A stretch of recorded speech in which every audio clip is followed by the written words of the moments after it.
This podcast is part of the Democracy Group.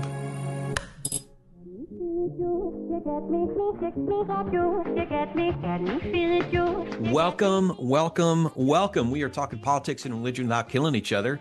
I am your host, Corey Nathan, and it is an honor to be a part of the Democracy Group, a network of podcasts that examines what's broken in our democracy and how we can work together to fix it. Before I start, be sure to join our Patreon and write a review. We got links just to make it easy for you to find the Patreon and find different sources of being able to write those reviews.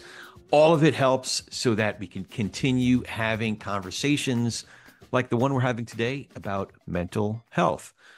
Now, this is a little bit off topic, but kind of on topic because I think that we're entering into a time of this election season when things can get pretty heated. Things could get pretty, folks can get pretty stressed out.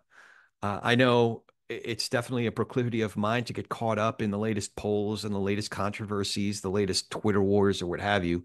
So I think it's important to take a step back and think about that. I also just wanted to be candid about my own journey, my own struggles, and some of the things that have helped me, not just in with regard to politics and talking to people about this stuff, but just in life in general. So a couple of caveats. One is I am not a mental health professional. I am a patient, if you will, but not the doctor. So what I'm going to be talking about today, it's it's not authoritative. It's not coming from that place. And at some point, maybe after the election, maybe I will have somebody on, interview folks. I've had folks on before where we've talked about this when we had a neuropsychologist, Rick Hansen, on a couple of years ago, and he comes at it from both psychology as well as his own practices. So we've discussed it with other professionals before, but what I wanted to do today is I just wanted to share some tools in my toolbox with you, some things that I've developed over the years because it has been a struggle for me. I've wrestled with mental health, bordering on mental illness at different points in my life, depending on the season and depending on just times in my life. I'm sure a lot of folks can relate to that. Being completely transparent, back in 2006, 2007, I was originally diagnosed as depressive with depression, and really started earnestly exploring ways that I can stay in mentally healthy ranges. Back then, I was ultimately diagnosed as manic depressive or bipolar. That was in, when was that? I forget, it was 2023 or earlier this year. Maybe it was earlier this year, 2024. Anyway, it's something I've struggled most of my adult life, and I can remember even in my childhood, early childhood, even having the same symptoms upon reflection that could have been categorized a certain way or diagnosed a certain way. I'm not going to get too much into that today, but I did want to share with you some practices that I've developed over the years that may be helpful for you, or maybe use the shopping cart method, take a little bit here, leave a little bit there. So I'll just get right into it. The biggest change in my life that I've incorporated over the last couple of years is meditation. Not medication, but meditate. And listen, for a lot of folks, pharmaceutical treatments have been miraculous and very helpful. For me, I did try a couple of different combinations of drugs back in 2007, 2008, which ultimately went through about a year or so, maybe 2 years of trying a combination of different things, this with this and a different one with that. And ultimately, I wasn't getting the results we were hoping for. So back then, we ended up developing another set of tools that some of which I'll talk about today, some of which I still practice to this day. But again, the first thing I wanted to talk about was meditation. I've had number of different people highly recommend the practice of meditation to me over the years. And then finally, I want to say about 2 or 3 years ago, it was one of those, I don't know if you experienced this, but it was one of those weeks where I had 3 or 4 different people that are really close to me, really care about me, basically say the same thing. That was basically, Corey, I think maybe it would be good to try meditation. Now, up to that point, I had a couple of different some resistance to it. One was maybe a theological questioning that I had. Was this at odds with my theological convictions? So I was resistant to a certain degree because I wasn't sure if there was like a spiritual aspect to it that would conflict with some of the theological convictions that I had arrived at over the course of 20 something years. That proved not to be the case. For those that don't know, meditation is basically breathing. Now, there are some spiritual extrapolations of meditation. That's not the kind of meditation that I practice. Meditation that I practice is basically breathing, but it is indeed a practice. So the the way that I've done it is I got onto one of these apps. In my case, it's called Headspace. There's other apps like Calm. There's a few others, and I'm not sponsoring any of them right now. I'm just telling you what I do. So I started with 3 minute guided meditations. That's it. That's all I did. And there are series that you can go through that teach you about the basics of meditation, or if you're having trouble sleeping, or there's all these different series on Headspace, and I've gone through a bunch of them. A couple of them I've gone through a couple times. Um, but literally, I started with 3 minute guided meditation, and to this day, I have almost a daily practice. It keeps score for you. So I see there are some times when I go 20, 30, 40 days in a row, or I forget what time period they're measuring, but I just passed, I think it was 4,500 minutes of meditation. So that might be this year. But basically, my practice now is I meditate for an average of about 10 minutes a day. Sometimes it's shorter. If I do it in the middle of the day, I'll do a 5 minute. But again, it's guided meditation. Sometimes I'll do it on my own, but I still do the guided meditations. And another resistance point that I had was what a lot of folks say, oh, my mind's always going. I have thoughts. I can't stop thinking. But what I'll say is that's the practice. That's part of the practice. And again, I'm not speaking from an authoritative standpoint. I'm just speaking from someone who's been meditating now for 2 or 3 years, almost daily. And not like I haven't gone to these retreats. I haven't gone, even hour-long meditations. It's just somebody like me at a consumer level, I guess you could say, who's meditating about 10 minutes a day with these guided meditation help with this help. So the practice for me was, yeah, thoughts would enter in, but that's the practice. The practice is number one, a lot of us, we allow our thoughts to absorb us and become us in a way. Or I thought of it as like my mind and my thoughts were like a coil, and I'd get coiled up in these thoughts, which leads to a lot of anxiety and a lot of other symptoms. So the practice is recognizing the thought, noting the thought. That's what this app calls it. I'm sure that's a common phrase. Noting the thought. Oh, that's a thought. And then sometimes driving a little bit deeper on that acknowledgement. Oh, that's an unpleasant thought, or that's a pleasant thought, or that's a neutral thought. And then by acknowledging it as a thought, you're then recognizing that it is separate from you. It's a separate entity that you can then allow to pass. So again, being that I'm not a guru or anything like that, I'm just speaking from my own experience. I won't get too deep into that, but I will just tell you that my practice of meditation, and again, it's literally just breathing. So the practice for me is noting the thought. So I'm separating myself from those thoughts and allowing that thought to be there. Okay, there you are. Hello, thought. And allowing it to pass so that I can then focus on my breath. That's a lot of my focus. Sometimes I have a different focus, like I'm just getting present in the space. For me, sound is a big deal. So I'm listening to the sound in the space, really tuning into the sound at that moment, getting very present, getting very mindful of that moment, being in the now. But more often than not, it is just breathing, you know, taking deep breaths and then focusing on the breath, sometimes counting the breaths to give me something to focus on. But here's the thing, it's not mystical. It's not so far away. It's not like this unachievable thing. it almost sounds more simple than a lot of folks maybe make it out to be. Um, but I'll tell you, it has literally changed my brain. And going back to that Rick Hansen conversation as a neuropsychologist, that's literally what happens.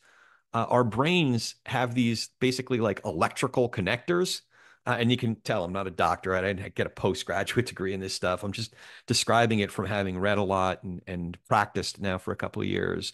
Um, but literally the neurotransmitters, I guess is what they call it, the connectors change to, for lack of a better word, just healthier pathways.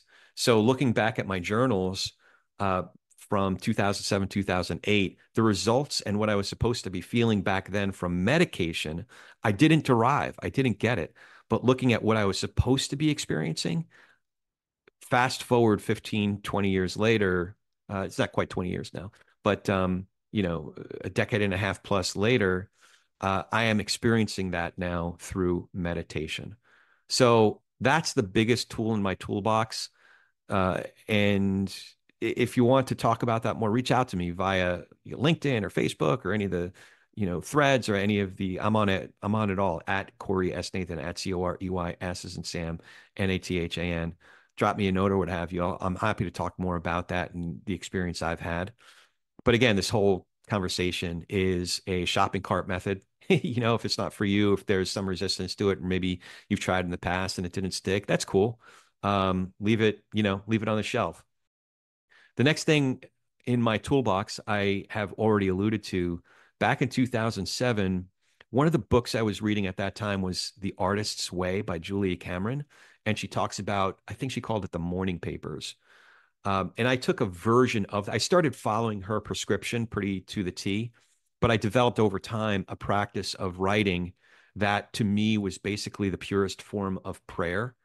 And a lot of folks find solace in more traditional forms of prayer, whether it's organized prayer. Having grown up Jewish and going to an Orthodox synagogue, there's a lot of structured prayer that has been developed over thousands of years. So that can be meditative in its own way. Um, and ritualistic in its own way. Certainly in the Protestant church that I became a part of in 2000, there was more conversational, personal prayer. There's value to that. And I took all of that as well as the prompting from Julia Cameron's book, The Artist's Way, and I started writing almost every day. I think it was, if I had to guess off the top of my head, I'll go back and double check this. I think it was March 19th, 2007. And I started writing every day. And my framework for that was I wanted to, if I was writing for anyone, I didn't want it to be performative. So I wrote as if the only entity that I was writing for, if I was writing for anyone, was God. Now, not everybody believes in God. That's cool. But that was a helpful barometer for me. That was a helpful compass for me because I can't, you know, I can't bullshit God, for lack of a better word. I was trying to find a way so that I didn't have to give myself the explicit rating today, but that's the best way I could describe it. It's like if you're performing, if you're putting something on, that's not prayer. You're trying to get to the core of yourself, or in my case, the core of yourself. I just remembered a good buddy of mine from high school. Get to the core of it, he used to say. He was kind of making fun of me, but get to the real earnest, authentic, true core. And in order to do that, you can't bullshit. So what entity would know you better than yourself or better than your closest friend or better than your even more closely than your closest relative? It's God. So even if you just use that, if you don't believe in God and you just use that as a frame of reference, a figurative frame of reference, that can work too. But the idea is just to be honest, as bare bones, candid, raw as you possibly can be, and not to shape necessarily what you're writing. But for me, what it was is it forced me to slow my thoughts down. It's those thoughts again. Those thoughts start to absorb you and become you in a way and determine your day. So when I wrote, it was my conversation with God. So it was my prayer. And I was informed by all the things that I was reading and all the conversations that I was having and all the experiences that I was having. But at the beginning of the day, it forced me to slow my thoughts down to be able to articulate them, to find voice for those thoughts, to slow those thoughts down so I could set the pace of my thoughts and my thinking, as opposed to letting my thinking take over me and set the pace of the day.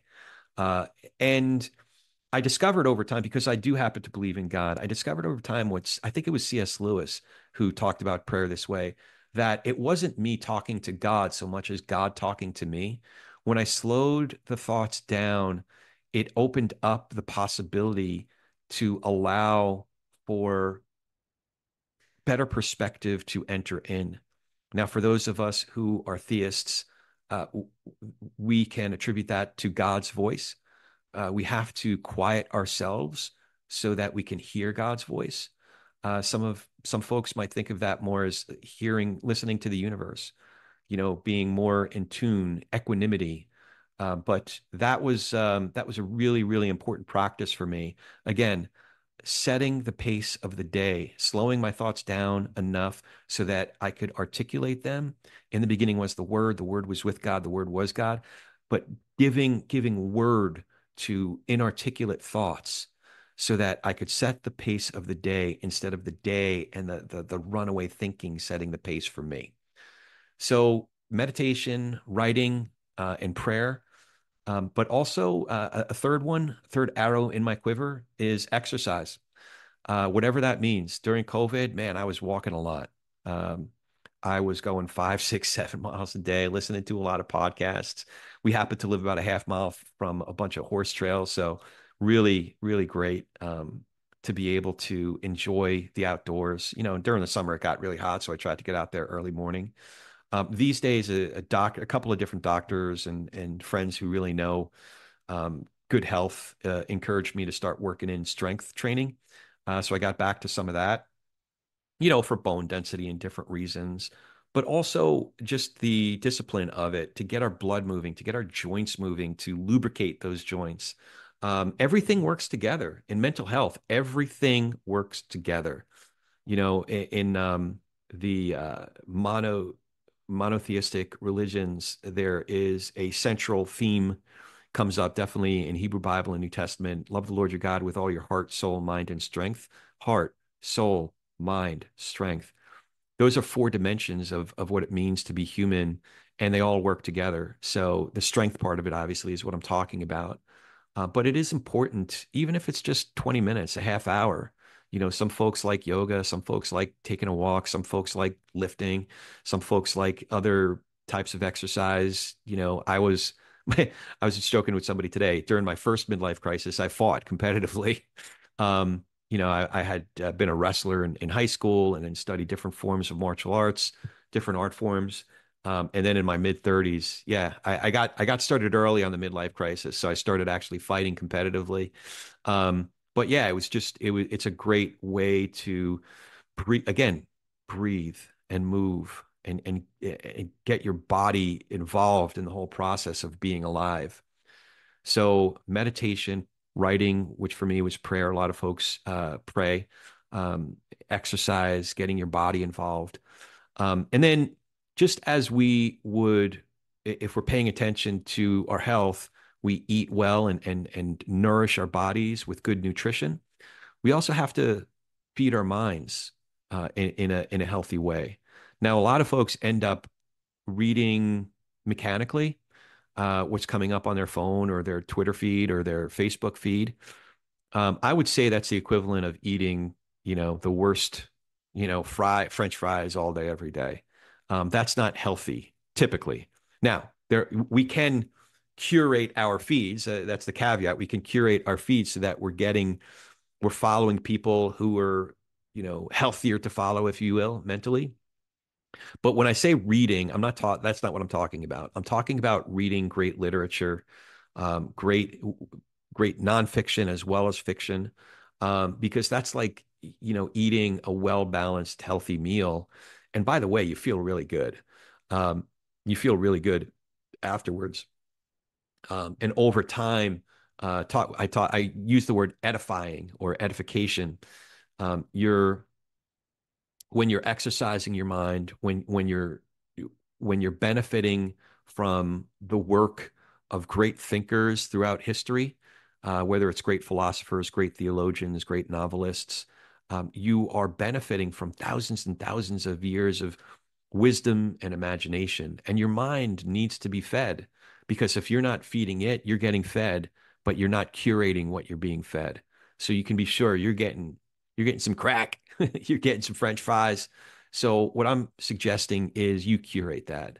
Um, I've enjoyed I've enjoyed great drama. I've enjoyed great novelists, Russian Dostoevsky and Tolstoy, especially if you get good translations. And by the way, that stuff isn't for just like sometimes you think, oh, no, I'm not that smart. Well, frankly, I'm not that smart. Hey, here's I don't know if I ever shared this. I didn't go to college. I mean, I pretended to go to college for a semester and a half, but I educated myself in different ways over the years. So I ended up I didn't read War and Peace for the first time until I was, I think, at least in my late 20s, if not early 30s. And what I found, and Dickens was written this way too, what I found was it was written in very digestible chunks. So a lot of those great novels, like from the 19th century, they were written for newspapers. So they wrote these bits and pieces that you could read in 10 minutes at a time. So good translations of a book like War and Peace, of Tale of Two Cities, you could read that way if you're cool with reading 10 minutes at a time and just developing a relationship with the book, with the characters of the book over the course of a year, which I did the first time I read War and Peace. But I noticed that it took my time reading that. I also, folks who listen to this show know I read the Bible every day. Again, even if you're not Jewish, even if you're not Christian, it's great historic literature. So, stuff that's lasted the test of time that way, 2000 years almost in the case of New Testament, 1500 more for a lot of stuff in the Hebrew Bible. That stuff has lasted the test of time. So even from a historic and literary perspective, reading the Bible is worth your time. But just reading good literature and feeding your mind good, nutritious intellectual material.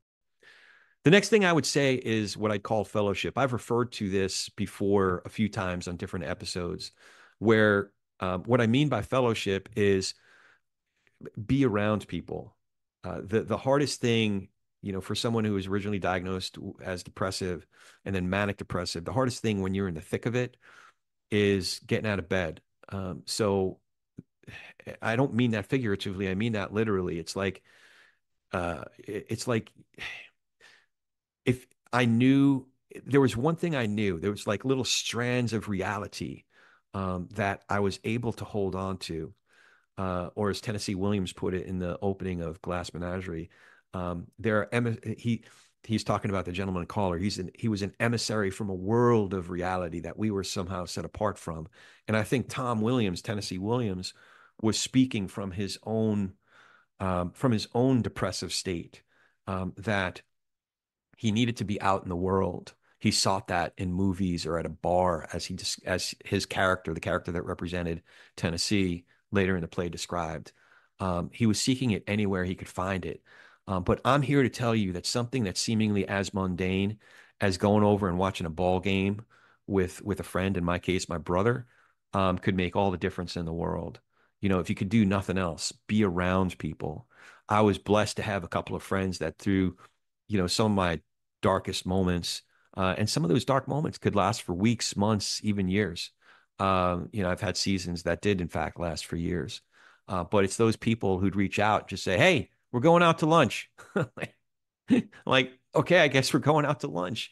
And like I said, the hardest part is getting out of bed. But if you could put your shoes on and get out and be around people, you are, it breaks the illusion of the lies that depressive states can tell you, of the lies that different mental illness, different aspects of mental illness can fool you with. You know, emissary from a world of reality that you somehow set yourself apart from. That's what I think. Tennessee was such a poet. He was so wise in being able to articulate that through the words of his characters. Get around people.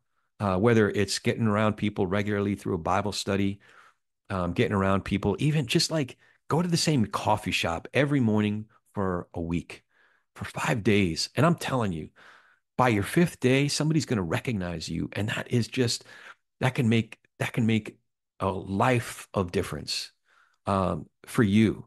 And you might also be doing others a favor by showing your face and recognizing them and their humanity. Just something as simple as going to the same stinking coffee shop every day, donut shop, just it could be anything. It could be some other affinity group, motorcycle club. I don't know. It could be anything, a book club, you know, just get around people. Do not forsake the gathering together of the brethren. And you could take it to another level where iron sharpens iron, where you get around folks that make you a better person, but if nothing else, be around other human beings so they can penetrate the illusion of the lies that mental illness can fool you with. The other thing I would say is rest. If you're if you're filling your days with good fellowship, if you're feeding your mind with good, healthy, intellectual imagination material, like we're talking about, if you exercise, it makes your rest a lot better. I know when I get a good workout in, even now in my early 50s. It's weird to say that. I don't feel like I'm in my early. Some ways I still feel like I'm a teenager, but that's where I'm at. But I know if I get a good workout in, if I eat decent that day, it's a better bet that I'm going to get a full night's sleep. For me, that's typically 6, maybe 7 hours. Some folks need more. I know my wife needs definitely more, like 8 or 9 hours. Um, but good rest does make a world of difference because it makes it the barriers, if you are in those difficult seasons, it makes you have one less barrier to getting up out of bed that the next morning and getting through the day the way you need to. You're recharged, and it's not just physically, it's mentally too. Your mind needs that rest as well. But some of us need a little bit extra. Like sometimes I won't get that full night's sleep for any number of reasons. So, turning on the ball game in mid-afternoon, I'm on the West Coast, so I get my Mets games at about 4 o'clock. Great timing because that's right about when I need to take about a 15-minute nap. So for me, I'm the king of like 15-minute power naps. So that's cool too. But that's not the only thing I'm not just talking about sleep. I'm talking about over the course of your week and the rhythm of your week. There's got to be a day when you just take a rest, when you're not, you're not working. Some folks need to assign themselves a day when they're not going on social media. That's really, really important to take a break so that your mind can uncoil from all that stuff, so that you can recharge. A lot of times your creativity is born in those moments when you back away. So get that rest on a nightly basis, maybe take that power nap, but also on a weekly basis, take a break from work. Just one day. The work will still be there, you know? Um, and I mean, we could get into a deeper conversation about that if you want to reach out and talk about it. Your boss, if your boss is one of those bosses where he says, if you don't want to work on Sunday, don't bother coming in on Monday. I don't know. It's just, yeah, I mean, listen, some folks work through the weekends and that's fine, but there's got to be another day. There are labor laws that say, they can't work you 7 days in a row. So, um, just assign yourself that break. And if you can, if you have the ability throughout the course of a year, take a week, really unplug for a week because that'll make you so much better at what you do. Whether, it's what we used to call Lisa, the EVP of domestic affairs, and your work is in the home, or whether your work is outside the home, or whether you're volunteering or a different stage of your life, like you're in retirement. It's going to make you better at anything that you do if you're able to get a good night's rest on a weekly basis, unplug for a day. You don't have to answer every email or every text or every, comment on Facebook or whatever. Take those breaks. Um, the last thing I'll talk about, so we've talked about meditation, prayer. In my case, I did prayer through writing, good journaling, um, meditation, writing/prayer, exercise, reading, feeding your mind good stuff, fellowship, get around good people, be around other people. Don't be in solitude. We weren't meant to be in solitude. Rest, proper rest. The last thing I'll talk about is rules of engagement or boundaries, having proper boundaries. Sometimes there are folks who are not good for your mental health, and sometimes those folks are close to you. Sometimes they're close relatives. So it doesn't mean you can't love those people, but sometimes you got to love them from far away. Still love you, but I'm going to love you from way over here, because you need to create proper boundaries. Part of what I'll say about that is others don't get to vote on your boundaries. You have to over time, you got to be the curator of your own boundaries. Um, but for me, it's not just about boundaries in terms of my relationships and who I'm hanging out with. Um, Part of those boundaries also mean rules of engagement, like what kinds of conversations I'm getting into, not just in person, but also online. I'll just talk about it. I'll just tell you, I have certain rules of engagement. I have better control over it on the threads on my pages on Facebook. Maybe some of you have seen it. But the rule that I have, whether it's on Twitter or Facebook, or other places, it's nonsense will be muted, incivility will be blocked, proven falsehoods and threats will be reported. So that's just my general guidelines. Nonsense will be muted, incivility will be blocked, proven falsehoods and threats will be reported. So a lot of times people cross those lines, and in a way, they're kind of doing me a favor. And like, thank you. You just allowed me to block you. There's no reason for us to interact because your MO and my MO is very different here. Now, what's my MO? I'm typically, when I'm engaging online, um, I'm more often than not, I'm not engaging with folks that I don't already have a relationship with, or people that have indicated that there's a possibility of a relationship where they, maybe distance or geographic location doesn't allow us to have an actual relationship. So our relationship is how we contact each other online. That's cool. But if the tone of our conversation online doesn't indicate to me that it doesn't have the ingredients of real human connection, I ain't interested. That's what I'm looking for. And sometimes it's just somebody that we just say one or two things, but it can be a very pleasant, informative, inspiring interaction. That's cool. Sometimes it can be challenging. We come from very different places. We have different opinions. That's cool too. But that if that person is coming at it with like, oh, you're different from me, you're voting different from me, you are the enemy, I am now going to start swinging, I ain't interested. And if they're uncivil, thank you. You just gave me the opportunity to block you. There's no reason for us to continue talking. So nonsense will be muted. Sometimes I won't block them. I'll just mute or erase their comments if it's on my thread. Not like leaving stupid memes or whatever. Um, you know, so I curate my own thread. Sometimes I'm on somebody else's thread, but also in person, that's the same. I still have the same general guidelines for my own conversations. It's just mentally healthy for me to be in conversations where Monty Guzman talks about it, having the disposition of leaving the possibility, I should say, for being able to arrive at I never thought of it that way moment. When you can sit down with somebody and they're the kind of person who also has not just the demeanor, but they come into a conversation where I'm curious about you and I'm curious about your point of view, and that in a uh, in a poetic way makes me more open to the possibility of it being persuaded by them. I love when I arrive at those, I never thought of it that way types of moments. So whether it's in person or online, those are the general guidelines that I try to abide by. There are certain other minor rules that I typically pay attention to. One that not a lot of other folks might look at, but if it's more than three people in a conversation, I'll hang out. I've been at plenty of poker tables where there's fun repartee, but I ain't getting into a deep conversation when there's more than two or three people involved in it.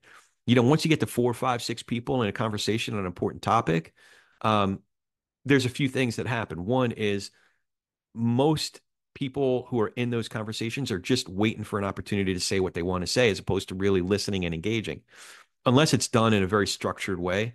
But typically, if you're at a bar, if you're at a coffee shop and it's like 4, 5, 6 people, everybody's just waiting for their turn to just say what they want to say.